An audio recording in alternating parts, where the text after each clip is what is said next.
Luiz Inácio Lula da Silva está oficialmente elegível para presidente nas próximas eleições. É isso mesmo que você ouviu. Vamos ouvir agora a reportagem que fala sobre essa liberação do STF, né, enfim, para ele se tornar elegível.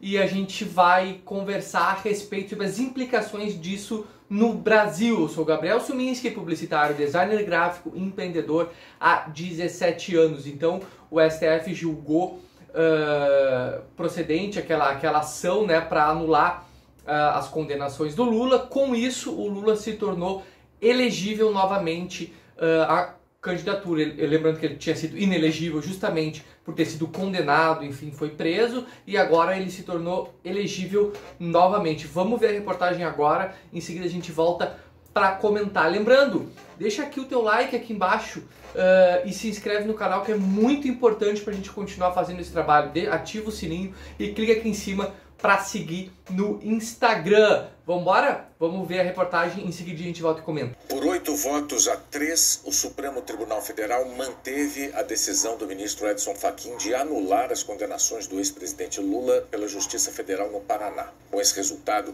Lula recuperou o direito de se candidatar. O plenário do Supremo analisou a decisão do ministro Edson Fachin tomada em março.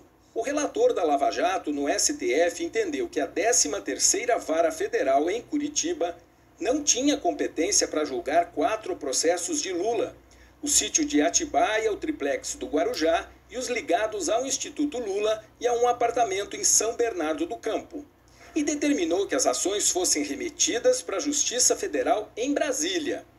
Fachin fez um histórico das decisões do STF que estabeleceram a competência da Vara de Curitiba para julgar somente as ações que tenham ligação direta e exclusiva com desvios de dinheiro na Petrobras.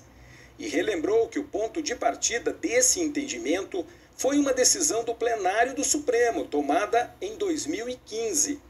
Fachin afirmou ainda que, no caso de Lula, o Ministério Público Federal não estabeleceu uma ligação direta do ex-presidente com o recebimento de propina de contratos da Petrobras e que os investigadores apontaram a atuação de Lula em diversos órgãos da administração federal, pelos quais se espalharam as práticas ilícitas, sendo a Petrobras apenas um deles. Por isso, segundo o ministro, Lula teria que receber o mesmo tratamento dos outros suspeitos que tiveram as investigações retiradas de Curitiba nos casos em que a relação direta não era apenas com a Petrobras. E, por fim, votou contra o recurso da Procuradoria-Geral da República, que pediu a permanência das 4 ações no Paraná. Portanto, casos idênticos ou semelhantes impõem decisões idênticas ou similares. Isso é muito inacreditável, né? Porque se a gente pode pensar nas implicações diretas nisso, que é a possível eleição do Lula a presidente, mas a gente pode pensar em todas as coisas indiretas que aconteceram, né? Todo o desperdício de dinheiro público, o desperdício de tempo das pessoas envolvidas nos processos que aconteceu, da condenação, enfim, foi um trabalho inteiro jogado fora, completamente jogado fora. O que acontece? Essa decisão não significa que o Lula é inocente, longe disso. O que acontece é que julgaram o juiz Sérgio Moro imparcial, que ele não deveria ter sido julgado em Curitiba. Apenas isso. Então eles anularam a condenação, mas as provas todas continuam aí.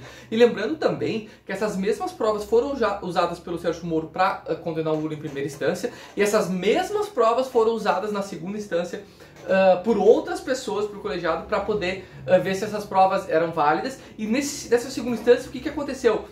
Eles aumentaram a pena do Lula. Então significa que essas mesmas provas foram julgadas por outros juízes que não eram o Sérgio Moro. E mesmo assim foram julgadas procedentes. Então é pouco difícil imaginar que todos esses juízes que julgaram esse caso tenham sido parciais e queriam muito acabar com a vida do Lula. Não, as provas existem, as provas estão aí.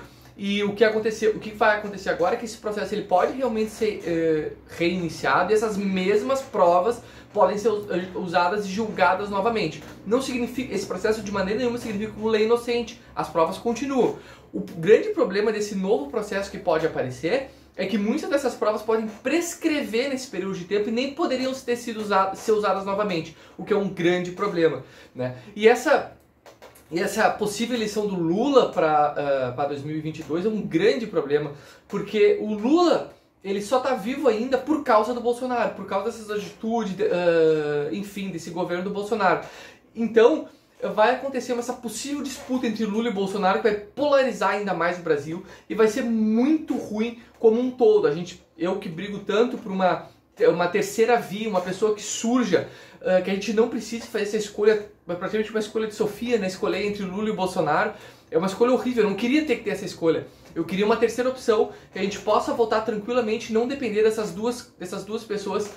Um que está fazendo um governo horrível, que é uma pessoa, né, enfim, como eu já falei tantas vezes, que ele como pessoa é uma pessoa desprezível e como governante é um governo tenebroso.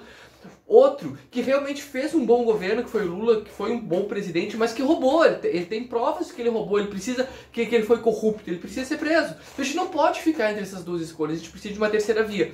A gente espera realmente que surja essa terceira via e que a gente não tenha mais recursos públicos desperdiçados como aconteceu nesse julgamento do Lula, certo? Concorda comigo? Tu discorda de mim? Deixa aqui no comentário e vamos continuar debatendo aqui na caixinha de comentários.